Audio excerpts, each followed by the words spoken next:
말씀입니다. 신약성경 고린도전서 10장 31절로 33절의 말씀입니다. 신약성경 고린도전서 10장 31절로 33절의 말씀을 한 목소리로 봉독합니다. 그런즉 너희가 먹든지 마시든지 무엇을 하든지 다 하나님의 영광을 위하여 하라. 유대인에게나 헬라인에게나 하나님의 교회나 거치는 자가 되지 말고 나와 같이 모든 일에 모든 삶을 기쁘게 하여 자신의 유익을 구하지 아니하며 많은 사람의 유익을 구하여 그들로 구원을 받게 하라. 아멘. 옆에 있는 사람 인사 나누시죠. 잘 나오셨습니다. 앞뒤로 인사하면서 건강에 유의하시기 바랍니다.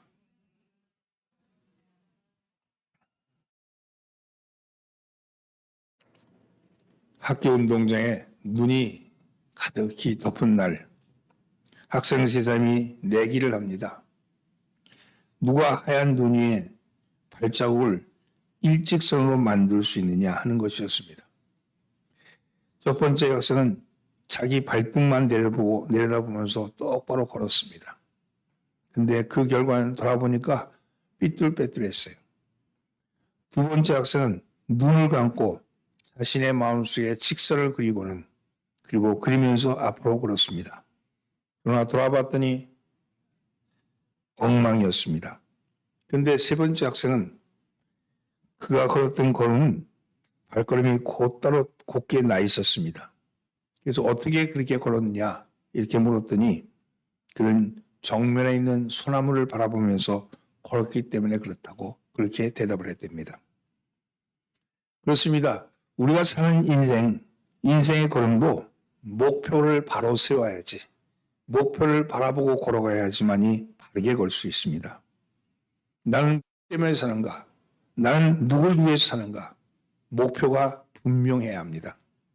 내가 사는 목표가 분명하면 하루하루 살아가는 우리의 발걸음은 힘이 있고 그 가는 길은 분명합니다. 목표를 향해서 가고 있기 때문이죠. 왜 내가 교회에 다니는지, 왜 우리가 모여서 예배하는지 목표를 분명히 알게 되면 신앙생활에 재미도 있고 신도 나죠. 그러나 신앙생활의 목적도 모르고 삶의 목표도 분명하지 않으면 고삐에 끌려서 일터로 끌려나가는 소처럼 발걸음이 무거울 수밖에 없습니다.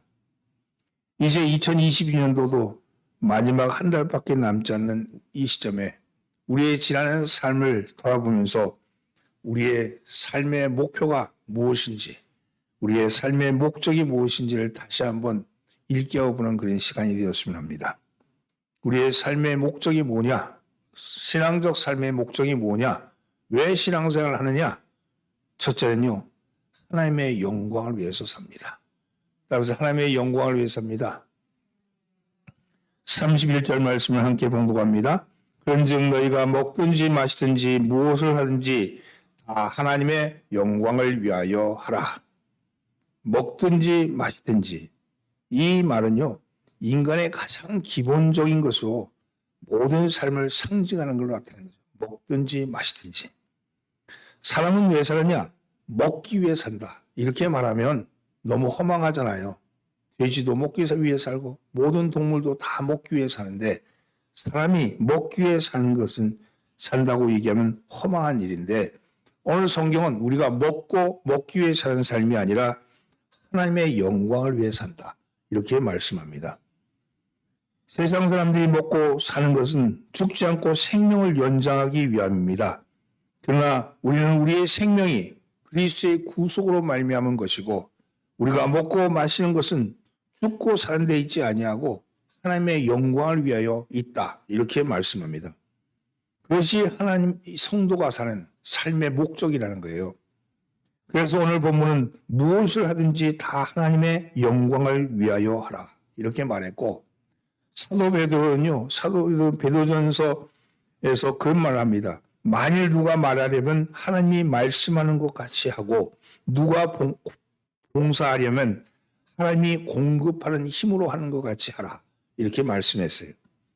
이것은 범사의 예수 그리스도 말미암아 하나님의 영광을 받으시게 하려 함이니 그에게 영광과 권능이 세세토록 있을지어다.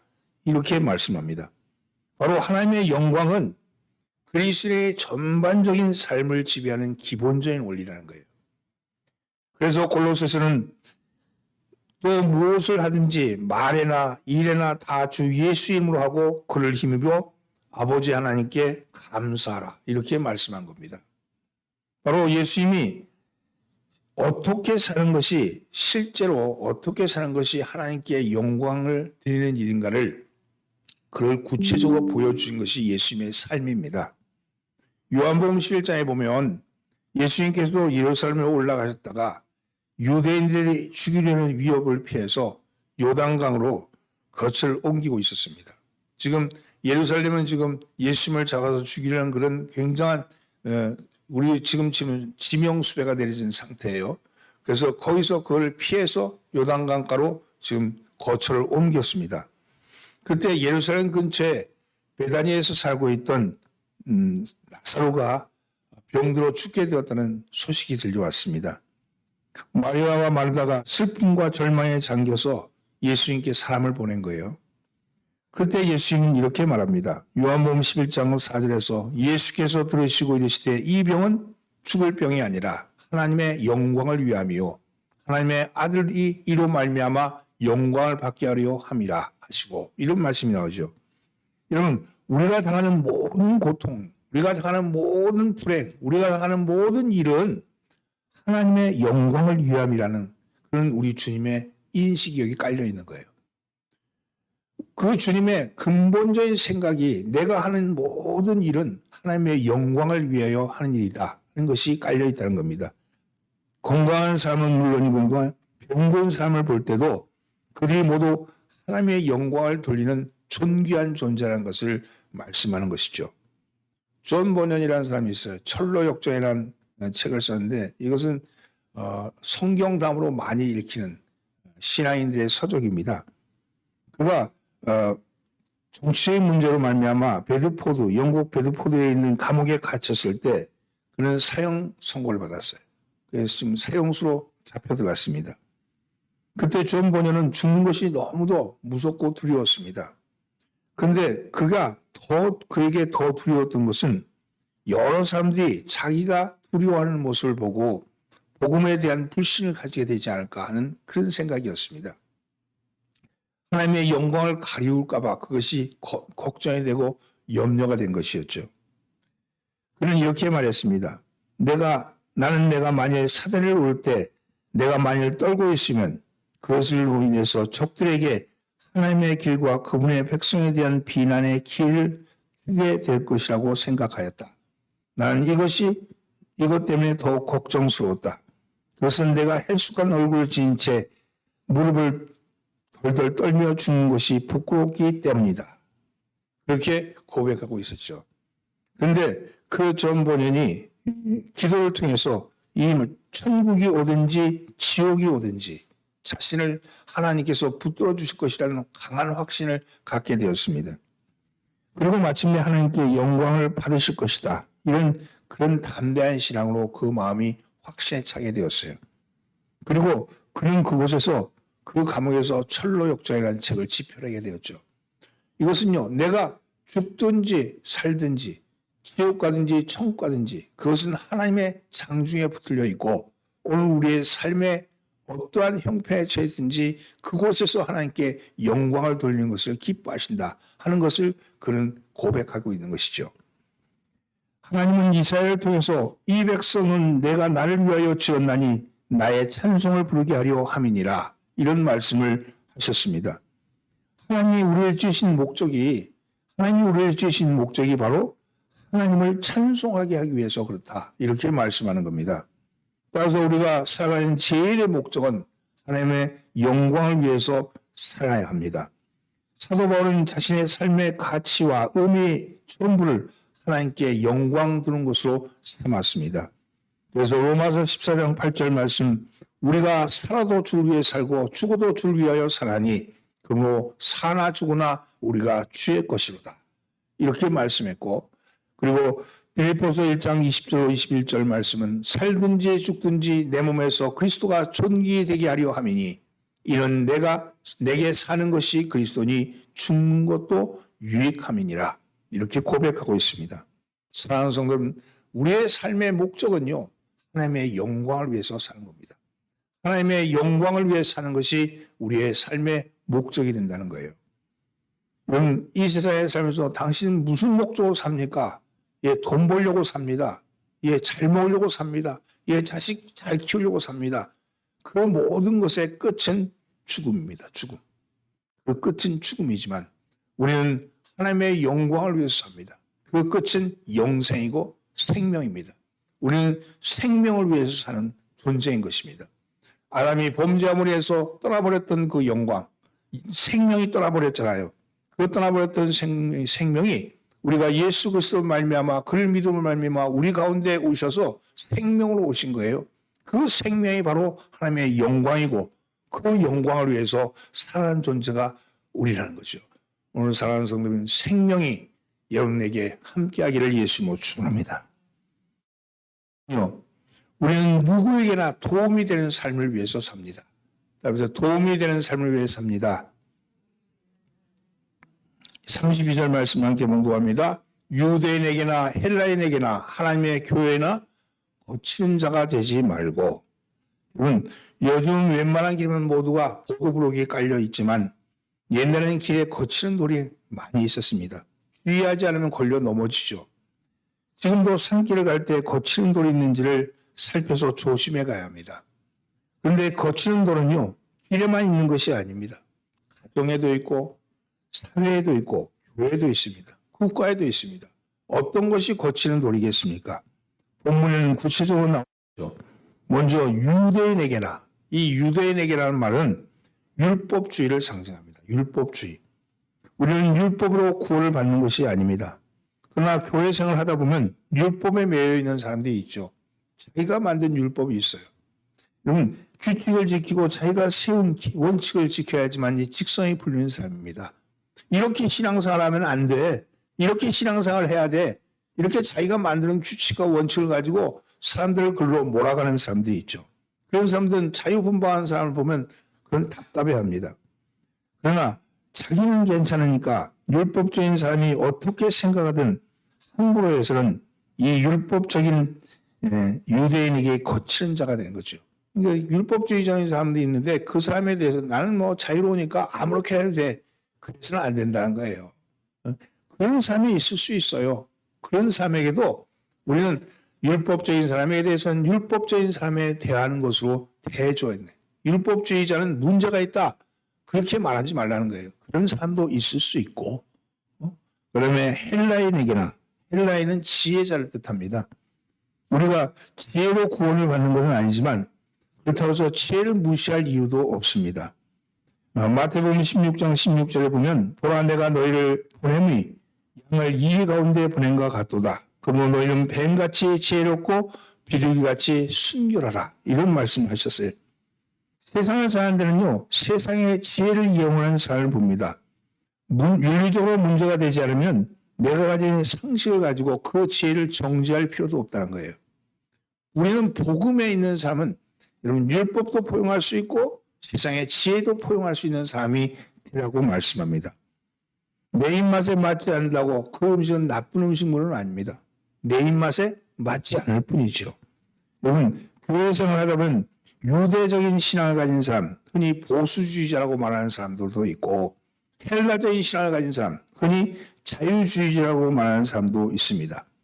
이들의 주장이나 이론은 구원을 이해하는 도구일 뿐이지 구원 그 자체는 아닙니다.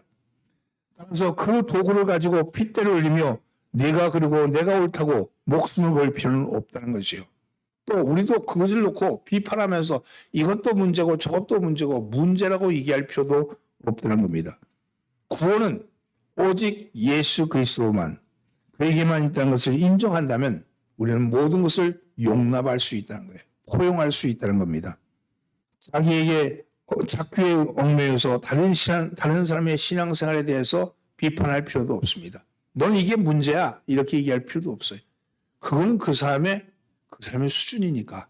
그렇게 하지만 그의 중심에 구원은 예수 그리스도 말미암다는 사실만 있다면 저는 그는 포용할 수도 있다고 말합니다. 다른 사람을 정죄할 권한이 우리에게는 없습니다. 예수님께서는 누가복음 6장 37절에서 비판하지 말라 그리하면 너희가 비판을 받지 아니할 것이요 정죄하지 말라 그리하면 너희가 정죄를 받지 않을 것이요 용서하라 그리하면 너희가 용서를 받을 것이요 이렇게 말씀하셨습니다. 누가 하나님의 교회에 거치는 자가 되는 것일까? 그것은요 정죄하는 자입니다. 판단하는 자입니다. 다른 사람을 판단하고 비판하는 자입니다. 여러분 대안이 없는 비판은요 그 대안이 없는 비판은 그것은 비난이잖아요. 비난. 여러분 대안이 있을 때 비판은 건전한 새로운 어떤 대안이 나오고 다른 것을 행해서 나갈 수 있는 길을 보여주는 것이지 그저 내 마음에 안 든다고 그 안 드는 것만 막 구구절절히 이야기하면 그럼 어떡하자는 거야. 살지 말자는 거잖아요. 그럴 때는 늘 대안을 놓고 문제가 보이면 그 문제를 풀라는 하나님의 나에게 주신 과제라고 생각하시면 돼. 다른 사람에게 문제거리가 안 돼. 다른 사람에게 문제거리가 안 돼 보여. 그런데 나한테 문제거리가 돼. 그러면 다른 사람의 눈은 감겨 있지만 내 눈이 열려 있다면 하나님이 그 문제를 나에게 해결하라고 그런 것인가. 그걸 놓고 기도하고 하나님께 지혜를 구하는 자가 현명한 자가 되겠죠. 우리의 삶의 목적은 다른 사람에게나 교회에게나 거치는 자가 되는 것이 아니라 도움을 주는 사람이 되는 것입니다. 어떤 목사님은 힘빼 신앙을 강조한대. 힘빼 신앙. 힘을 빼야 실력이 나온다는 거예요. 힘을 빼야. 악기를 연주하고 익히는 데 있어도 혹은 새로운 운동을 배우는 데 있어서도 제일 첫걸음은 힘을 빼는 겁니다. 여러분 피아노를 치려면 손가락에 먼저 힘을 빼야 하고 테니스나 골프를 배우려고 그러면 어깨와 팔에서 힘을 빼야 하고 수영을 시작하려면 몸에서 힘을 빼고 물에다가 자신을 맡겨야 한다고 말합니다. 여러분 자동차 면허 배울 때 있잖아요. 처음에 핸들 잡으면 그냥 어깨에 힘이 꽉 들어가지고 그냥 있잖아요. 그 핸들을 붙들고 있는 거야 그냥. 핸들이 무슨 힘이 있겠어. 여러분 핸들은 내가 조종하는 건데 핸들에다가 내 몸에 힘을 다 싣고 앉아있으면 안 되는 거죠. 그래서 그 운전을 가르치는 분이 어깨에 힘을 빼라고 그러잖아요. 힘을 빼라고. 여러분 힘을 빼야 합니다. 주의 일도 자신이 할 수 있다고 힘이 잔뜩 들어가 있는 사람들에 의해서 이루어지지 않습니다. 자기의 힘은 빼고 성령님이 내 힘을 주시는 것으로 인정하는 사람만이 주의 일을 할 수 있습니다. 하나님은 사람을 쓰실 때 자기 힘이 빠질 때까지 기다리다가 사용하신다는 사실을 기억하셔야 합니다.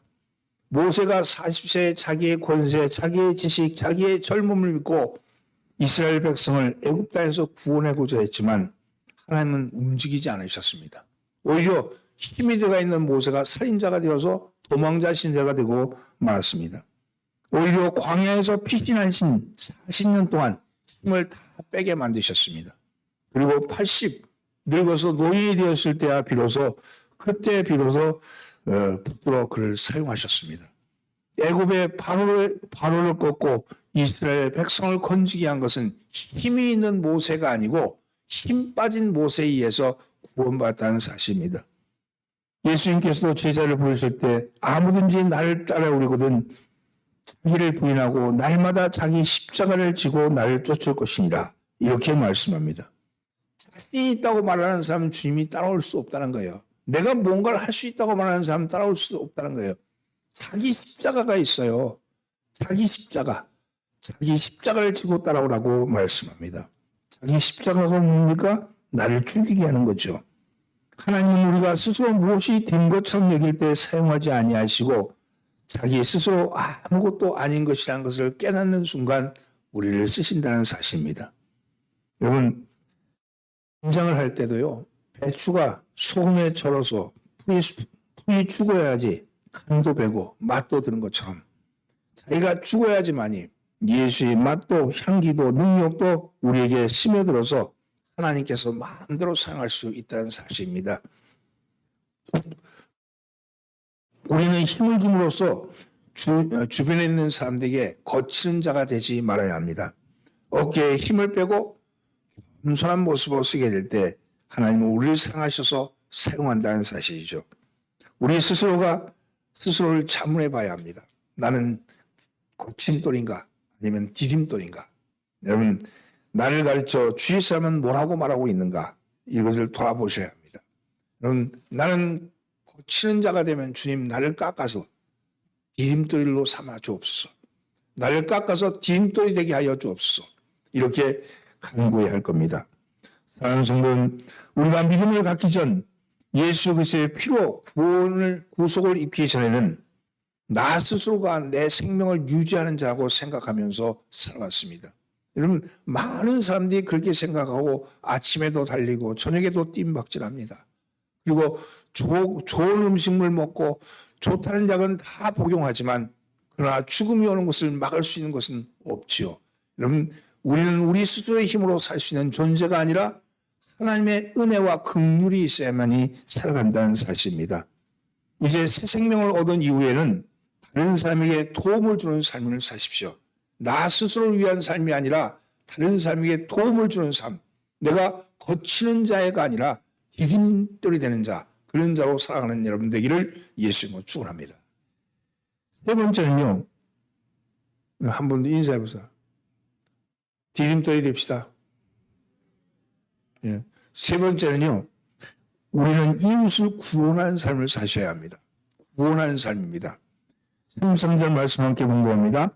나와 같이 모든 일에 모든 삶을 기쁘게 하여 나의 유익을 구치 아니하고 많은 삶의 유익을 구하여 저희로 구원을 받게 하라.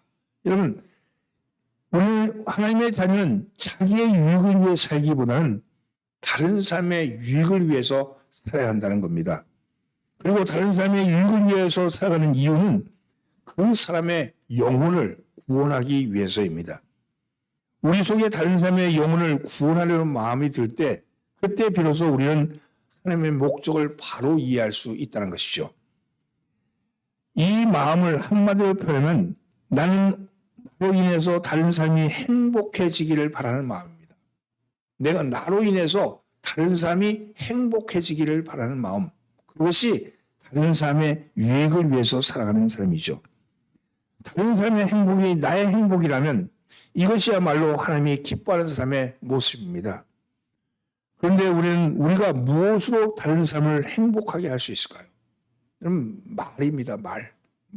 우리는 말씀의 종교잖아요. 말입니다. 우리가 하는 말 한마디는 굉장히 강력한 힘이 있습니다. 우리가 하는 말 한마디가 어떤 말을 하느냐에 따라서 그 사람을 행복하게도 하고 불행하게도 만들 수 있기 때문입니다. 무심코 던진 말 한마디가 한 사람에게 큰 격려와 힘이 줄 수도 있고 또는 엄청난 상처를 줄 수도 있다는 겁니다. 말 한마디가 사람을 살리기도 하고 한 사람을 죽이기도 합니다. 나는 어떤 말을 쓰고 있는가? 나는 어떤 말을 쓰고 있는가? 이 말하는 것에 따라서 상처를 받는 사람이 있지 않은가 살펴보아야 할 겁니다. 우리는 말씀의 종교라고 하잖아요. 하나님 말씀으로 세상을 창조하셨잖아요. 우리가 하나님의 구원의 백성이 되고 난다면은 여러분, 아담이 범죄하고 나서는요, 내가 손으로 일을 해야지 먹고 살고, 내가 발로 뛰어야지 내가 내 삶을 유지할 수 있었어요. 그런데 여러분, 하나님이 우리를 창조하셨을 때 우리에게 뭐라고 말씀하는가를 기억해 보세요. 너희는 나가서 이름을 지어줘라 그랬잖아요. 내가 이르는 대로 그 이름이 될 것이라 그랬잖아요. 그 얘기는 뭡니까? 말이 능력이에요. 말이 능력. 우리는 말의 능력으로 살기에 그렇게 창조된 존재였는데 범죄가 난 이후에는 우리는 힘을 써야 사는 존재가 되고 만 거예요.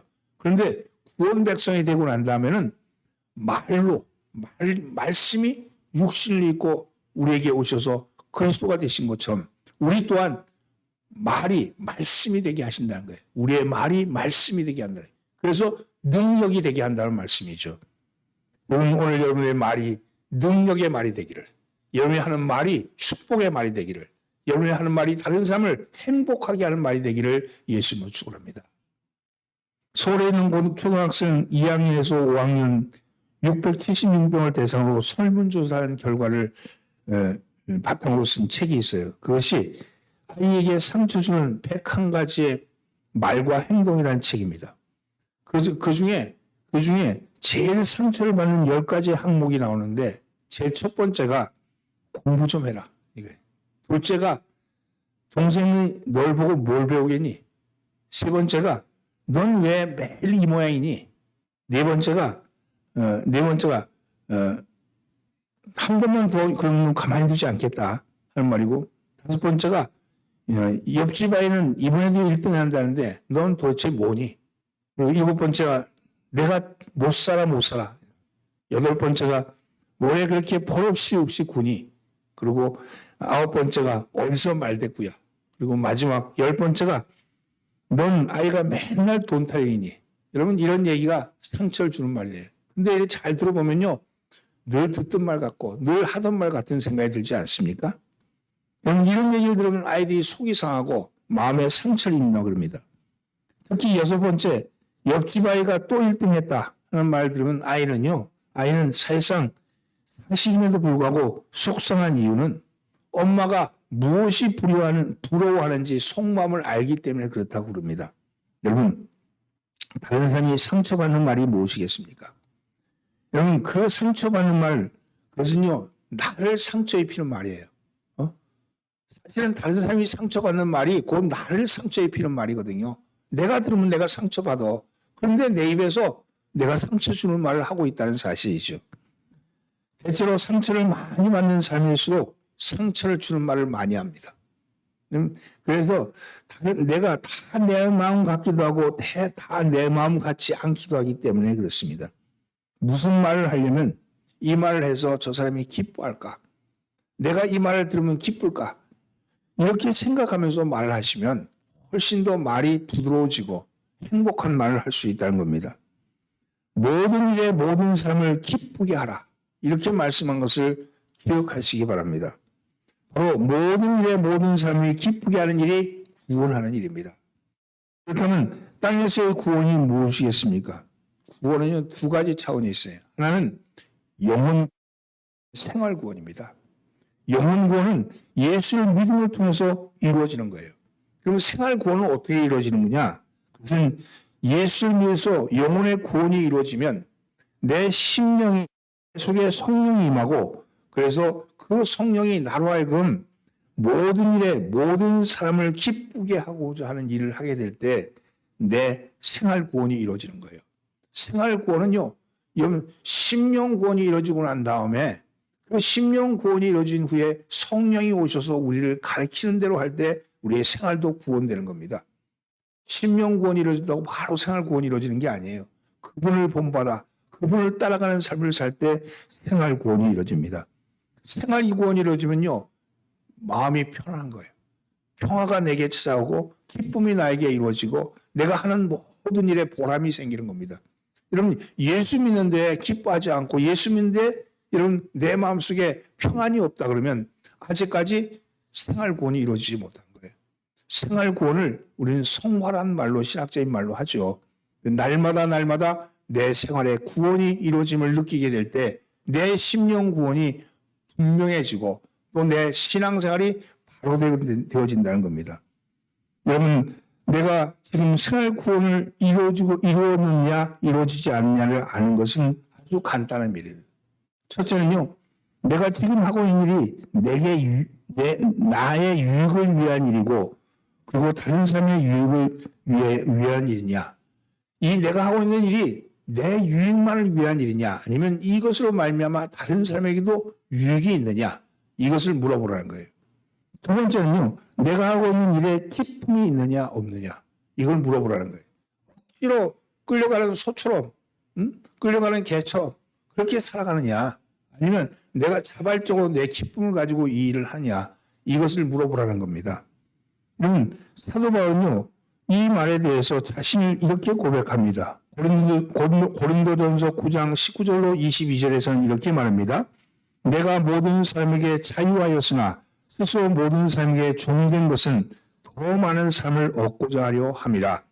유대인들에게는 내가 유대인같이 된 것은 유대인을 얻고자 하며, 율법 아래 있는 자들에게는 내가 율법 아래 있지 아니하나 율법 아래 있는 자같이 된 것은 율법 아래 있는 자를 얻고자 하며, 약한 자에게는 내가 약한 자와 같이 된 것은 약한 자들을 얻고자 하며 여러 사람에게 내가 여러 모양이 된 것은 아무쪼록 몇몇 사람을 구원고자 함이니. 그렇습니다. 이 사도 바울의 분명한 목적은 내가 있는 게 아니에요. 어떤 사람에게나 내가 있는 것은요. 그것은 그에게 구원의 길을 열어주기 위한 그런 길이 되기 위해서 그런 것 아니겠습니까? 여러분, 우리가 살아가면서 그런 마음 들죠. 여러분, 상처 입었다 그러잖아요. 그 상처가 어디서 오는 거냐면요. 저 사람이 내게 상처 준 게 없어요. 사실은 내가 내 속에 상처가 이미 있는 거예요. 그걸 건드렸을 뿐이지. 그것의 가장 근본은 자존심이잖아요. 자존심은 다른 한말로 뭐냐면 교만이거든요. 내가 있다고 생각하는 교만 때문에 그런 거예요. 저 사람이 나를 욕하고 나를 비난하고 그걸 상처 입을 이유가 없어. 저 사람이 입이 더러운 거지. 오히려 그것을 통해서 내가 내 삶에 대해서 돌아볼 수 있는 기회를 삼다 그러면 약이 될 수도 있잖아요. 여러분, 누구를 만나든지 어떤 사람에게 무엇을 당하든지 물 같은 사람 되십시오. 물은요, 모양에 따라서 형태를 변화하고 어떤 곳에 가더라도 아래로 스며들고 그렇잖아요. 그렇게 되면 여러분들의 대적이 사라지고 여러분 주위의 사람들에게 기쁨을 주고 희망을 주게 되게 될 줄 믿습니다. 여러분, 우리의 삶의 목표는 분명합니다. 우리가 예수 믿고 구원을 받았다는 게 뭐겠습니까? 죽은 자에서 산 자가 된 것이고 사망 권세에 눌려있던 자가 생명의 권세로 옮겨진 거 아니겠습니까? 그렇다면 이때까지 사망 권세에 살았던 그것을 목표로 삼지 아니하고 새로운 삶을 바라봐야 되지 않겠어요? 여러분, 내일을 왜 우리가 사는가를 내일을 생각해 보십시오. 왜 삽니까? 왜 살아요? 그럼 결국 끝을 보면 죽음이잖아요. 죽음이 마지막이잖아요. 그 죽음을 맞이하게 될 게 마지막인 건 분명한데 그 과정을 어떻게 사느냐가 중요한 거 아니겠어요? 근데 그 과정이 늘 싸워야 되는 거야. 누군가를 이겨야 되고 노력해야 되고 수고해야 되고 애를 써야 되고 여러분 다른 사람에게 도움을 얻기 위해서 비굴해져야 되고 그리고 다른 사람에게 도움을 주는 것도 결국은 나중에 근본적으로는 자기를 위해서잖아요. 그런데 우리는 죽음이 없는 거예요. 죽음을 넘어선 거예요. 그렇다면 우리에게 생명이 있으면 이제는 죽음이 마지막이 아니니까 이 땅을 살아가는 과정을 즐기면서 사셔야 되는 거 아니겠어요? 내가 해서 기쁘고 내가 이 일을 해서 기쁘고 다른 사람에게도 기쁨을 줄 수 있는 일이라면 그게 즐거움 아니겠습니까? 여러분 그것을 우리는 구원이라고 표현하는 거예요. 저 사람도 저 사망 권세에 눌려있던 사람들 자유롭게 해줄 필요가 있는 거예요. 어떤 환자가 병원에 누워 있는데 그 원목이 찾아가서 물었답니다. 아유, 만약에 병에서 낫게 되면 당신에게 무슨 일을 할 겁니까? 그랬더니 그거 하는 얘기가 집에 쌓아놓은 일이 많아서 그걸 다 해야 됩니다. 그래서요. 그럼 건강하시면 그 일을 하시면 되겠군요. 그랬더니 예 그렇습니다. 그러더래요. 그런데 그 일을 하고 나면 또 뭘 합니까? 그래서 그 다음에 또 이러저런 얘기를 쭉 하더래요. 그런데 그래서 계속 물어보는 거예요. 그랬더니 이 양반이 맞으면 그러다 뭐 죽겠죠. 그런데 그럼 죽고 사는 것은 시간의 문제겠네요. 지금 병실에서 이 병으로 말미암아 오늘 병실에서 수술받다 죽든지 아니면 일하다가 마지막에 가서 죽든지 다 죽는 것은 마찬가지인데 근데 거기 무슨 기쁨이 있겠어요? 이렇게 물었더니 그가 있다가 하는 얘기가 아주 심각한 표정으로 참 기쁨이 없는 삶이었네요. 그리고 앞으로도 기쁨이 별로 없겠네요. 그렇게 끝나더랍니다.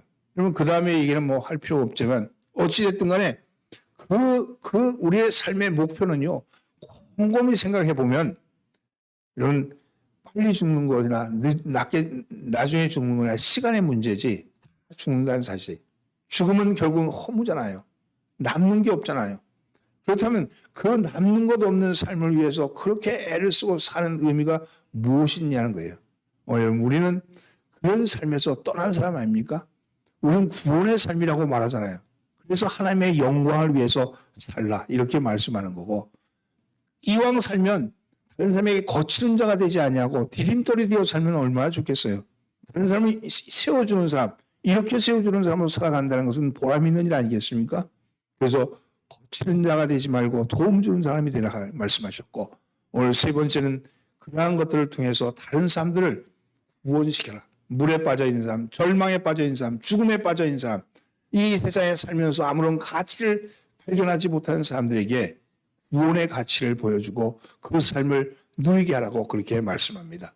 오늘 이런 말씀이 이번 주 두 번째 대림절 기간에 주시는 하나님의 음성입니다.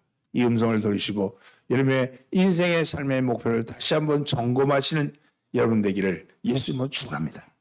기도드리겠습니다. 사람이 실패하는 것이 죄가 아니라 목적이 잘못된 것이 죄라는 말을 한 우찌무라 간주의 말처럼 오늘 우리가 죄가 목적이 아니라 잘못된 것이 죄라고 말한, 목적이 잘못된 것이 죄라고 말한 이 말씀이 우리의 마음속에서 새겨지게 하여 주시고 우리의 삶의 목적을 분명하게 하여 주옵소서. 하나님의 영광을 위하여 살게 하시고 도움이 넘치는 삶을 살게 하시고 구원하는 삶을 살게 하여 주옵소서. 우리를 구원하신 예수님의 이름으로 기도드립니다. 아멘.